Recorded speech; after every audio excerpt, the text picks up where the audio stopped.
Get ready to take a flamethrower to the official narrative and learn what the elites don't want you to know. You're listening to The Tom Woods Show.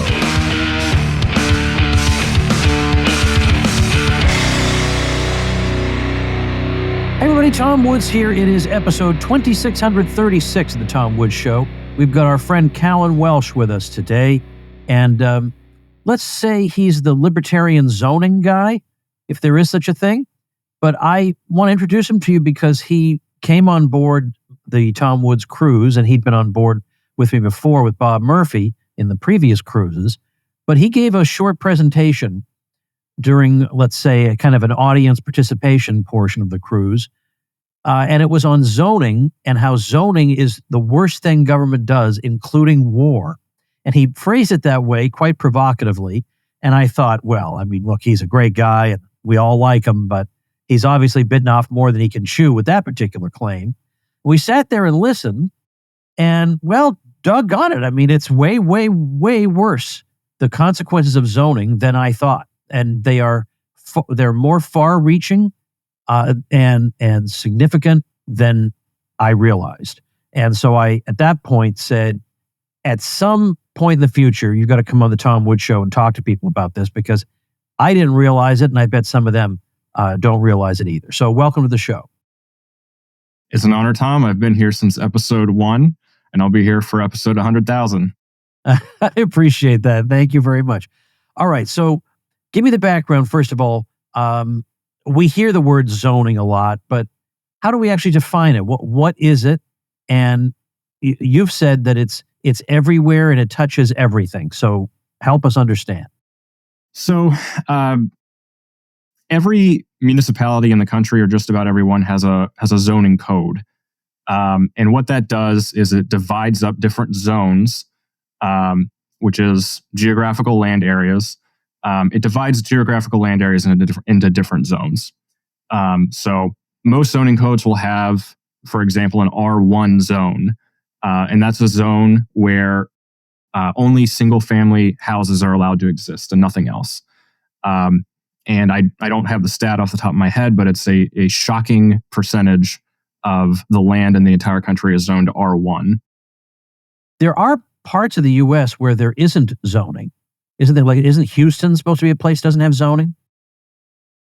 Yeah, so there are parts of the U.S. that don't have zoning, but even in a city like Houston, which is kind of famous for not having zoning, even in a city like that, they do have a whole host of ordinances that govern land use. For example, they have an ordinance that says you can only put hotels in certain areas. They have ordinances that govern minimum parking requirements. And so even in Houston, a city that's famous for not having zoning, it's the largest U.S. city that doesn't have zoning. They have ordinances that have essentially the same effect.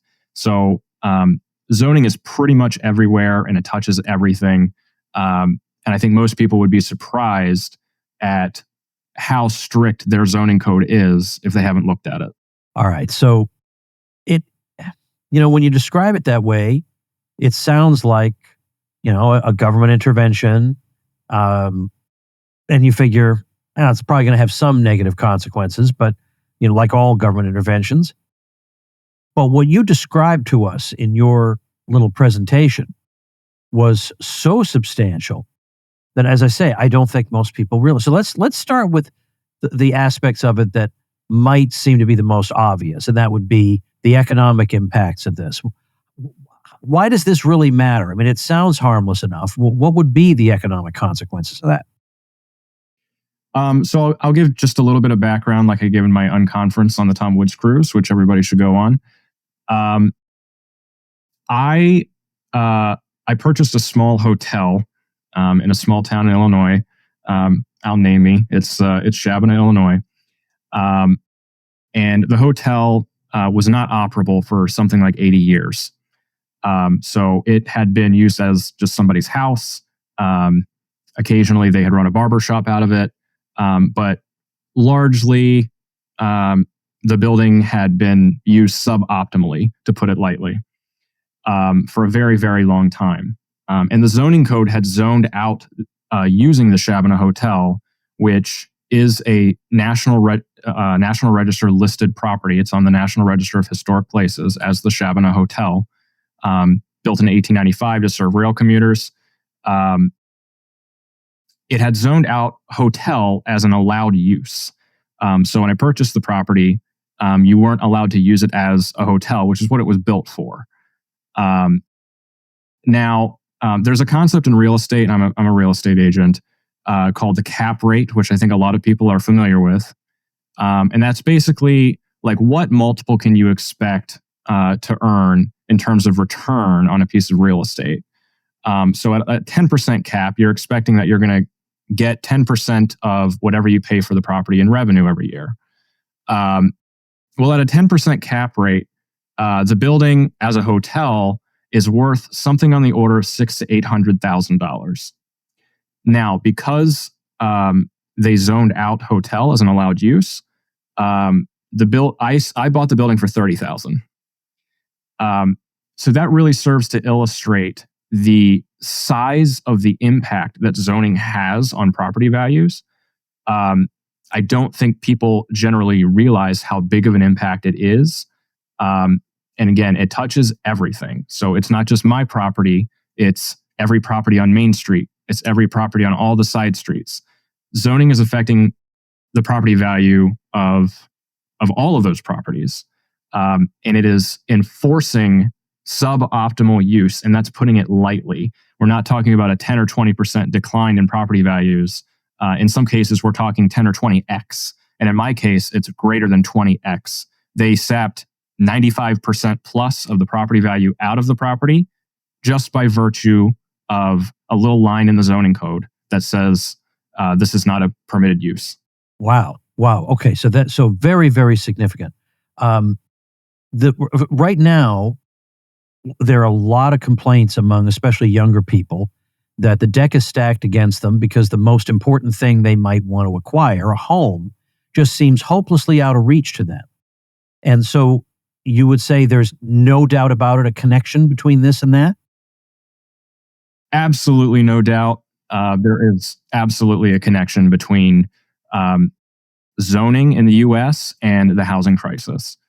For most of American history, I think housing prices were something like 3 or 4x median income, which sounds very affordable. Today, it's about 11x median income.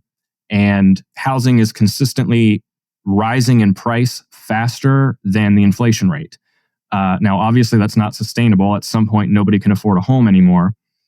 The reason for this is essentially the de-densification of America enforced by zoning. In most places, only single-family homes are allowed. Now, when I talk to my parents or my grandparents about how did they get started, like what housing options did they have available to them, initially they said, well, I rented a small apartment. I roomed with people. A lot of those kinds of housing has just been made illegal. So you don't see people building a lot of studio apartments. When you do see apartments being built, it's usually luxury apartments because the market rates for those apartments have been driven up due to lack of supply.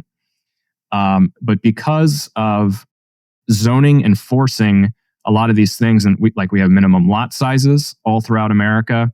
The state where I live in Illinois, the standard lot size is 30 acres. So if you want to have less than 30 acres, you have to live in an incorporated area, or you have to get a zoning variance from your county. Personally, I find that absurd. When the U.S. was built very similarly to the way that Great Britain was built. And I don't know if you've been to Great Britain. It's a very dense place. They build the cities in such ways you can walk to everything. But in the U.S., that's kind of gone away. And now we just kind of have cookie cutter single family homes, which is fine for some people.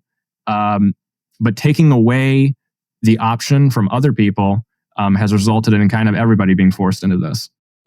Hey everybody, Old Woods is always looking to improve your life, and yet another way in which I do that is saving you a bundle on business software. My friends at Federated Computer are changing the way businesses buy software. We all need software to run our businesses, but the best business software doesn't have to cost thousands of dollars each month.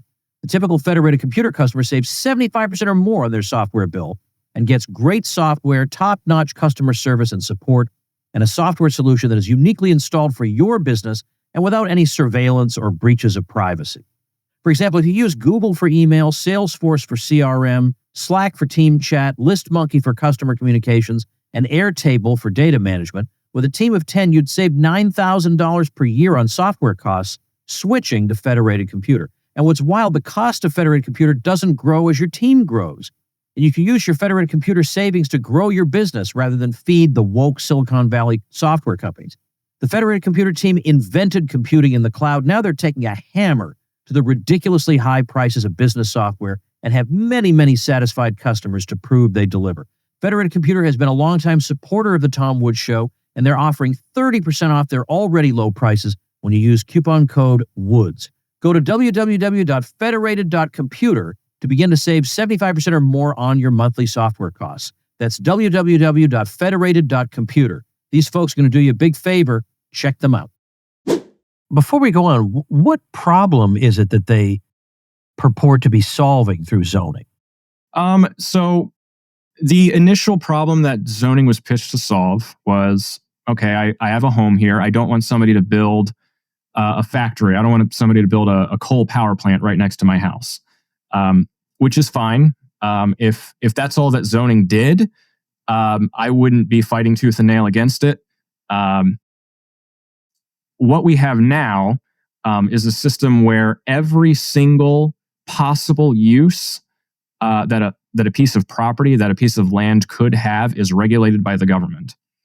So if you go into your local zoning code, you'll find that whatever your zoning code is, there's a list of permitted uses. And you can only use that property in that list of permitted uses. And if you want to use that property in any other way, then you have to get a zoning variance from your local commissars. Okay. All right. So we've got, it has economic consequences in terms of price. Certainly the price of properties is obviously going to go way up as a result of this, very substantially, but by a factor that I think nobody realizes. You would think if people were aware of how significant it is, there would be an outcry. Although I would have thought there'd been outcries over a lot of things, to be honest with you, that there aren't. But as with a lot of interventions, one of the things that's insidious about it is that there are costs that we can perceive immediately, but there are also unseen costs, and that's true of everything. That's true of just to pick an example, tariffs. I understand. I can see what some of the costs of tariffs would be, but some of the costs of tariffs are unseen, like all the people who lose their jobs who work in industries that involve steel as an input. No one's going to associate that with tariffs. What they associate with tariffs is the saving of the steel workers' jobs, which they might save a handful of those. But meanwhile, vastly more people are in firms that can't compete anymore because now they have to use artificially overpriced steel. No one associates that with the tariff. That has unknown causes. And this asymmetry that exists in government policy, where everybody sees the earmarked benefit, so-called, but they miss the dispersed costs, it makes people want more and more of the intervention because it seems to be costless and it seems to have only earmarked benefits. Is zoning the same way? Zoning is absolutely the same way. What we tend to see is people who own single-family homes, they tend to buy into neighborhoods that are zoned single-family, so nothing else can be built there. And because of that, and because of minimum lot sizes and parking requirements and setback requirements and all of these things that we have, your housing price goes up over time. And it tends to rise faster than inflation, especially in an area where people want to live. So that sounds great for the person who owns the house. But if you're a younger person who doesn't own property, that's terrible for you. Not only is that terrible, that can essentially ruin your life. And I think that zoning has, so not only are the economic effects, where zoning saps property values all over the place. But you also have some downstream economic effects where all of that compounding, that economic growth, is not happening that would have happened. I know there are some studies that pin the cost of zoning at $1 trillion or somewhere around there. But even that doesn't account for, well, if zoning never happened, if we never instituted zoning in this country, where would the economy be? Because we'd be compounding off of larger and larger numbers. But even further than that, it has severe cultural impacts.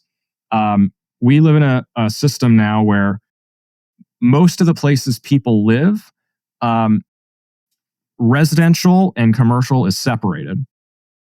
So, it used to be the case that you could walk down to the street, go to the coffee shop, hang out, go to the ice cream parlor, go to the movie theater.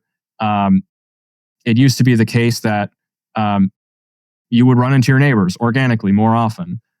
So this has downstream cultural impacts where people get used to being separated and atomized. And I think this has been very toxic for younger people in particular, where there's a loneliness epidemic, there's a fertility crisis, there's a lot of young single people who don't want to be single, but they just don't know anybody. And part of that is that the vast majority of younger people grew up in single-family zone neighborhoods where there was nowhere to go, there was nowhere to walk to, and so that kind of zoned out their ability to organically meet people and make friends and make connections. And so this is that right there is an example of an unseen cost, because everybody perceives this problem. Everybody wrings his hands about it. Everybody's got a social media opinion about it, but nobody associates it with zoning. And I'm glad you mentioned the situation with your hotel at the beginning. I was going to ask you about that later, because your burning hatred for zoning, which is entirely justified, I knew had to come from somewhere. That there was some way that it had affected you personally, and then from there, what I suspect happened is that you started tracing out what are all the negative implications of this policy, and you found that they're everywhere, and they're not just the obvious ones. They're not just the obvious ones about there's going to be less housing and it's going to be more expensive. There's also these other things too. But the thing is, zoning is not a federal policy, obviously, right? It's carried out at the local level. So if you wanted to do something about zoning, the interesting thing is, it's not like with a federal policy, I have to hope that I can persuade a whole bunch of U.S. senators to change their minds. I've got no chance of that. That's just not happening. I have no influence over my U.S. senator, contrary to what Schoolhouse Rock would make me think. But local government is very much low-hanging fruit, I think. It's easier to navigate. It's easier to influence. And frankly, it's easier to get elected to if you want to. So you would think, given some of these problems, if we could explain to people where they're coming from, this shouldn't be that difficult a policy to overcome, right? Because it's dealt with at the local level. Right. In my unconference that I gave aboard the Tom Woods cruise, I made the claim that zoning is literally the worst thing the government does, including war. And I fully believe that is true. After wars, cities rebuild. The fertility rate tends to spike after wars. Life goes on. But zoning arrests development forever. It encodes decay into law. I believe that this is the biggest issue that libertarians should be talking about. And this is something that's entirely on the local level. Now, technically, there are some grants and things like that the federal government does incentivize municipalities to have zoning codes and to have zoning codes that are relatively strict. Okay. I didn't know about this part. Yeah, so there are grants, and most of this kind of stuff happens at the state level again. But I believe also like the FHA and HUD and things like that, they do dangle money in front of the states that incentivize this. So it is still the case that the federal government has their grubby little hands in this. However, you can do a lot at the local level. A tremendous amount at the local level. And zoning is one of these things where, at least on the surface, it's all imposed by the municipality, or if you're not in an incorporated area, by your county. And these are the most accessible layers of government. Most of the time, their phone numbers are listed online. You can call up your local county commissioner, or your, in Illinois, we have village trustee, or your city alderman. You can call up these people, you can email them, you can talk to them, you can go to the city council meetings and speak. And a lot of times you're going to be the only person there. So you will get listened to. So this is the issue that I believe libertarians should be talking about the most. And for whatever reason, it just doesn't seem to get a lot of leeway in the podcast realm and whatever. I think war is a very, very important issue, and it is the second worst thing the government does. But we need to be talking about this more. Well, a lot of now, okay, we're not going to argue about about that particular claim. Hey, everybody, this isn't a sponsor message. It's an announcement that I have 11 awesome free things to give you that you're going to love, and not one of them is an ebook. For instance, my public speaking secrets that come from my 30-year career, or Dr. Miriam Grossman on how to inoculate your kids against gender ideology, my 10-lesson middle school course on the foundations of liberty. It isn't available for sale anywhere, but if you want it, it's on the freebies page that I'm telling you about now. Here's one you'll like: a simple way to generate $50 per month in perpetuity without work. Now, I'm wording it that way specifically to annoy people who refuse to believe anything. Woods, there's no such thing, they'll say. Oh, but there absolutely is. I earn 3 times that much with it, and I am not joking. Or how about this? Chances are you're right like a dork. I hate to break it to you, but since 90% of the public does, that likely includes you. I'll help you stop, which means you'll stand out in whatever you do. Or how about a case study in which one of my friends who built a 7-figure recipe website shares how she did it? There are more, 11 in total. To get them, all you have to do is say maybe to my awesome School of Life program that everyone raves about. Give it a spin for 30 days for $1, and you can have the 11 freebies in perpetuity. Get them now at 11freebies.com. But a lot, what you're hitting on are some of the complaints that, let's say, you do hear some people on the left with these complaints, but obviously a lot of the motivation behind, let's say, the Trump movement comes from this claim that there's been a destruction of small towns, there's been a destruction of ordinary, healthy patterns of living, and everybody has a different boogeyman as to what might have caused that. And maybe there are multiple causes, or maybe the problem is exaggerated to begin with. But you have an explanation, at least part of an explanation for, if you're going to talk about small towns disintegrating, stuff like that, you can actually give a coherent story about that. That's right. I think there are multiple factors at play, and there's tariff policy, and just the fact that a lot of things got cheaper from China. That's all well and good.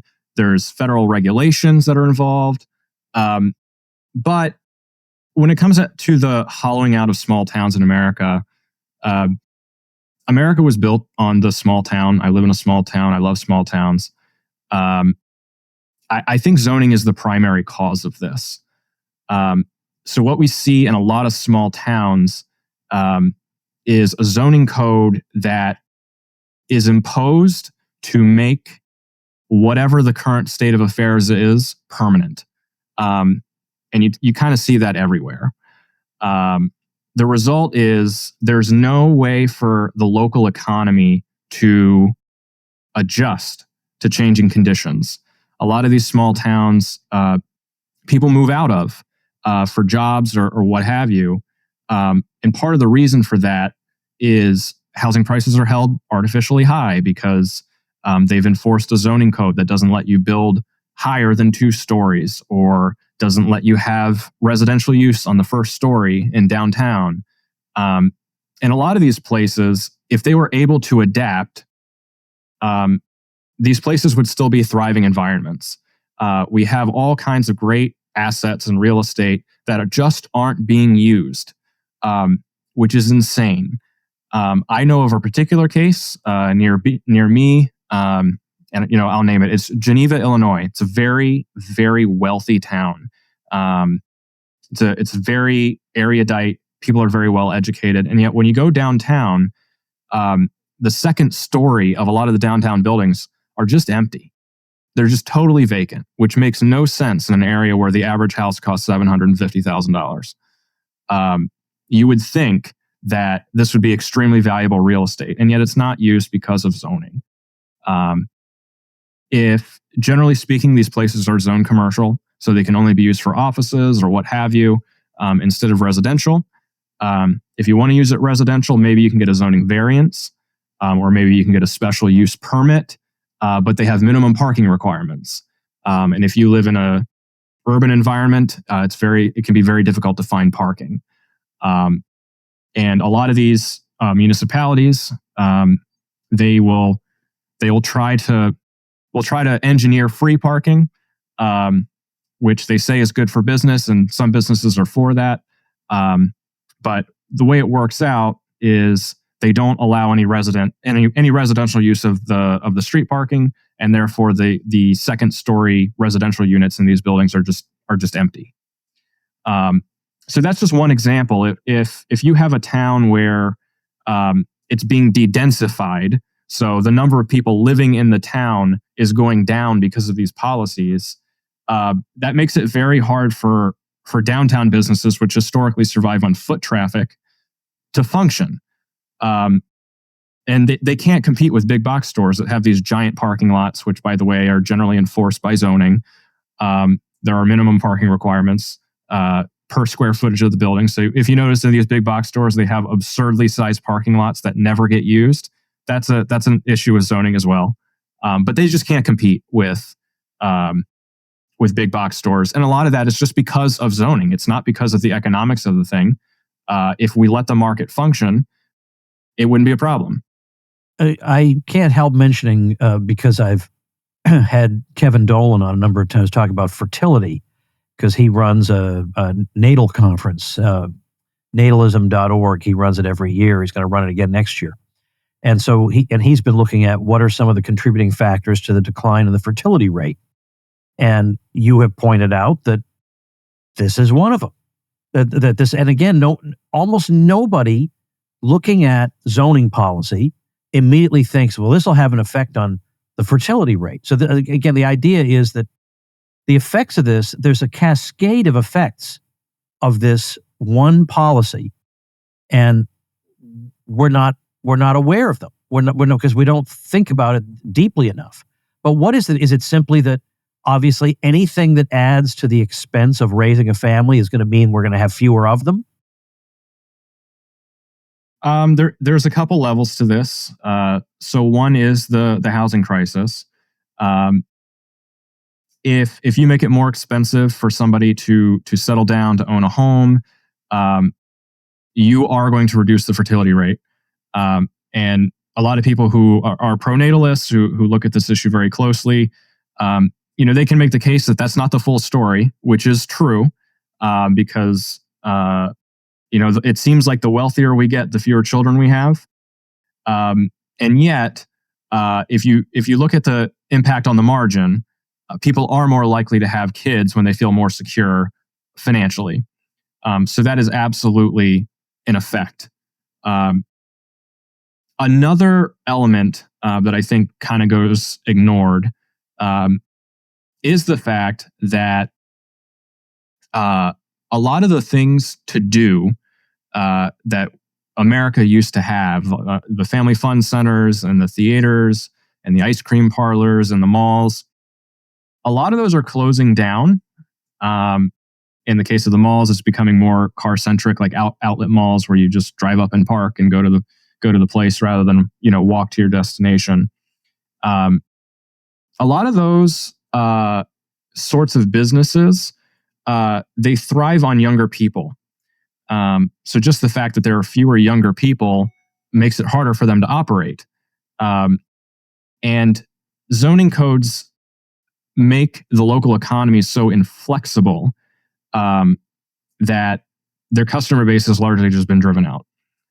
So now we kind of have a feedback loop where there's nothing for the young people to do, so they don't do anything. So nothing gets built to serve younger people. So younger people aren't meeting people. They aren't making connections. Most people don't know their neighbors. When that's the case, people are not going to get together and have children. It's not the case when it comes to the fertility rate that couples are having fewer children. At least that's not the primary driving factor. The primary driving factor is that most people are single, especially most young people. So they're not meeting people. That's the primary problem. Yeah, it's not that the family size has gotten smaller. That's what's interesting. The family size is about roughly unchanged, is my understanding. It's this other issue that's the problem more than that. Right. And that's being exacerbated, as you would say, by these entirely avoidable government policies. There's nothing. This is not a fated existence. There's no reason we have to be wedded to them.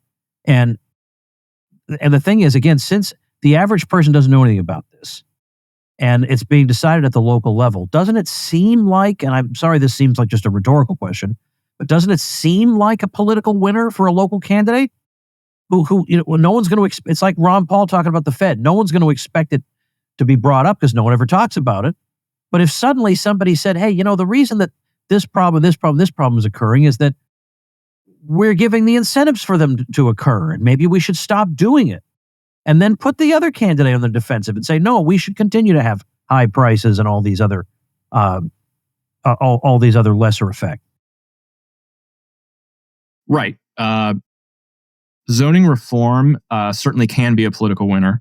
The main people against it are single-family homeowners who have seen their equity increase substantially, and they want that to continue happening. Of course, that's not a sustainable situation, but certainly if you make the pitch to people that we're going to make your cities more viable, we're going to give you more financial security, we're going to make it cheaper for you to live. Certainly, that's a great pitch. We're going to bring back all the small businesses that we used to have. I think that's a great pitch, and I think that's a political winner. And we really ought to be pushing it. Are these regulations leading to their? Because you talked about how on the second story of some of these commercial buildings, there's no residential space being made available. So is that translating into less foot traffic, which means less feeder traffic for businesses to flourish with? That's right. America has a tremendous amount of vacant commercial space. And zoning codes are the primary reason that doesn't get converted to residential use. Somehow we have a housing crisis. Nobody can afford a house. Nobody can afford a place to live. And yet we have all of this space that isn't being used. Why is that? You would think the market would kind of direct people to convert that into residential use. And it does. But zoning codes tend to prevent it. Because in most areas, we have cordoned off this area is for commercial, this area is for residential, and there's no overlap. And the places where there are overlap, there's a whole host of regulations that will prevent you from using it in an optimal way.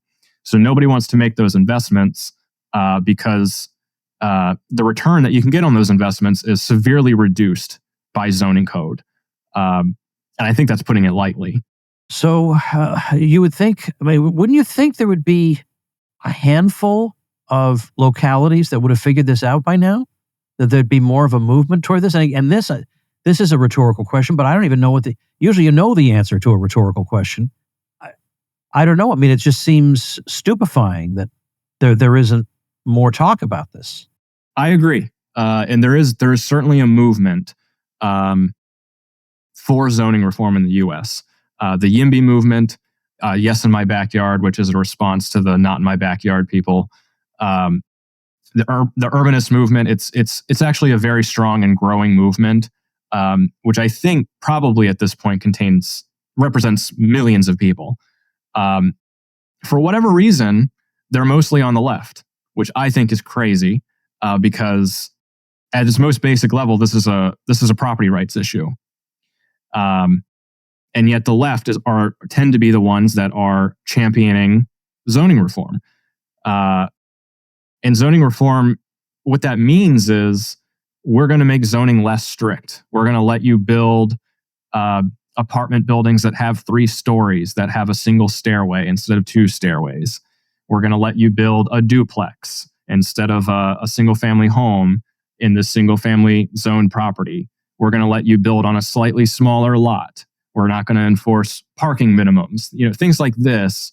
For whatever reason, there's more people on the left than on the right pushing this. But this is a property rights issue, and certainly there are, in libertarian theory, there are ways that we can get the benefits of zoning without the severe drawbacks and the property rights violations. And again, there are areas that have a much lighter touch. So like Alabama, Texas, states like this, they have much lighter zoning rules. And because of that, the housing crisis has not affected those areas to nearly the degree that it's affected New England or California or places like this. In those areas, housing prices are still relatively affordable. I would argue that the zoning regulations they do have are still too strict, but they are less strict. And because of that, there is more affordable housing, and I would argue less dysfunction. I had Brian Kaplan on here, I don't know how many months ago it was, and he makes the argument that just with getting rid of idiotic regulations alone, just that, you could actually cut housing prices in half. Now, anybody who cares at all about mankind should only have to hear that and say, let's go ahead and do it. But there are 2 obstacles to that. One is people hear the word regulation and it's very soothing to them. Regulation, right? Somebody's overseeing things. We wouldn't want to get rid of, quote, regulation, because then we'd have anarchy. You can't, it's very hard to talk to people like that. But the other thing is, as you indicated before, there are vested interests that would like to keep things the way they are. But that's true of the entire economy. There are always vested interests who would like to have such and such unfair advantage persist so that they can continue to benefit from it at the expense of the rest of the world or the rest of the country. And eventually, the rest of the country or the rest of the locality one day is going to wake up and say, we have a voice here too, and we have interests too, and we would like to vindicate those interests. So if they could have a list of some of the talking points that you provided here, I feel like the kind of level of debate that normally occurs in a local election is such that one sheet of talking points is all it would take to turn that other candidate around and be on the defensive. So that would be tremendous to see. As you say, I know about what you're talking about. There are people who are kind of interested in this, but it needs to be like 100 times that size, honestly. Yeah, I couldn't agree more. There are certain places, like in Southern California, where there are these organizations that will put out papers that will essentially say, this is how many housing units this given area supports currently. And if we just changed R1 to R2, and essentially what that means is just allow just a little bit more density, we can have townhouses maybe, we can have duplexes. This is the number of housing units it could support then. And it is an enormous figure. You can double the supply of housing overnight, not just by zoning reform, which lets you build different types of housing and more dense types of housing, but just by repealing tiny little rules that prevent optimal use of the housing stock we currently have. So there's many, many areas where household sizes have shrunk, and therefore people have a big ranch house that's 2,000 square feet, and they have a full basement that they never use. Well, a lot of these people will say, "Oh, I'll rent the basement out on Airbnb, or I'll rent it to a short-term tenant, or I'll just put a kitchen down there and I'll rent that out for a year and see how that goes." Most people don't realize that is almost certainly illegal where you live. The vast majority of people live in an R1 zoned place, which means that you're only allowed to have one family residence. You are not allowed to have a second unit in your building. So if you have a house that has a full basement and you want to rent that out, that's probably illegal.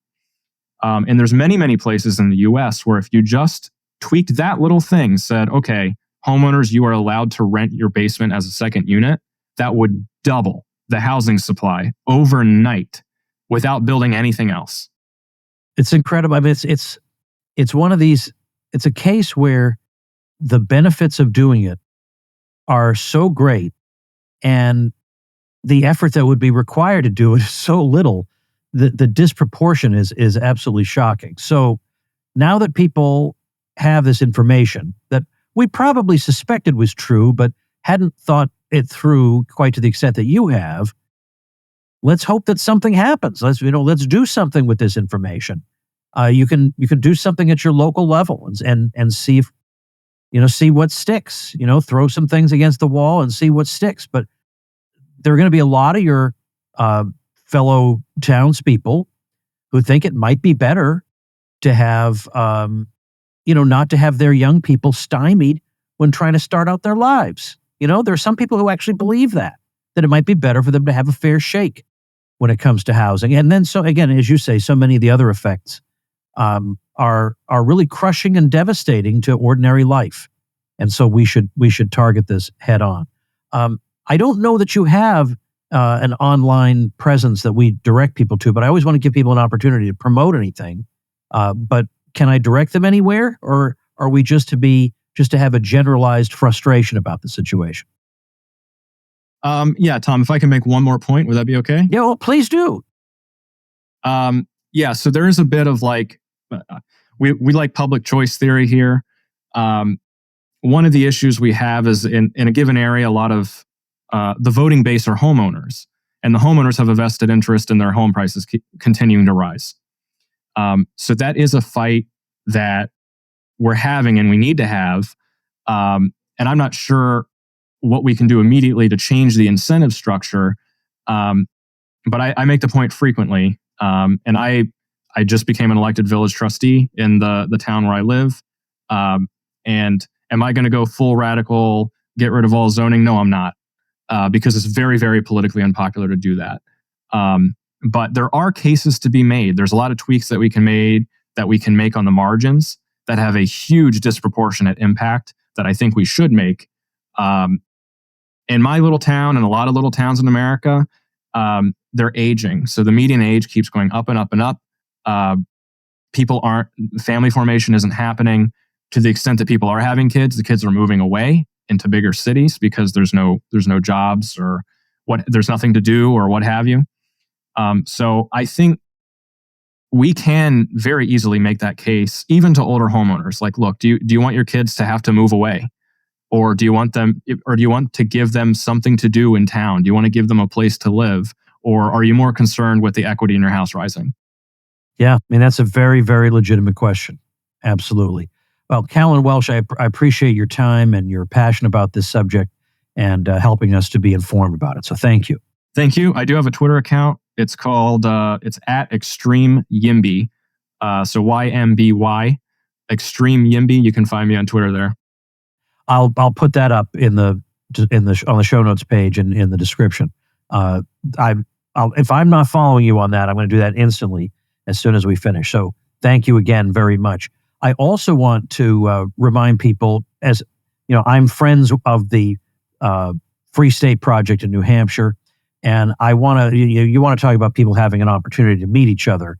Porkfest, which they have every summer, is really a wonderful thing. I've spoken there a couple of times and attended, And it was just nothing but well-wishers everywhere I looked. And this year they have Joel Salatin, with a well-known farmer. Connor Boyack is going to do a Tuttle Twins reading for the kids. Scott Horton's going to be there. So he'll be up till 3 a.m. talking to you if you want. Clifton Duncan, the Broadway singer, is going to be there. A whole bunch of wonderful people. Eric Brakey, who's been on the show, is his former Maine state senator. He's going to do a mock legislature for the kids so they can maybe try to pass a bill getting rid of zoning, if it exists in their area. But I really, really recommend it. And I know a bunch of people listening are going to go there, so you might as well get a discount. I have a discount. It's code WOODS at porkfest.com. That's PORC, because it's Porcupine Freedom Festival. Porkfest.com. Use code WOODS for 10% off. And thank you very much, ladies and gentlemen, for listening.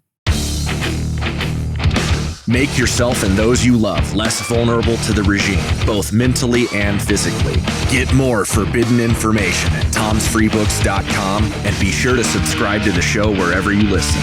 See you next time.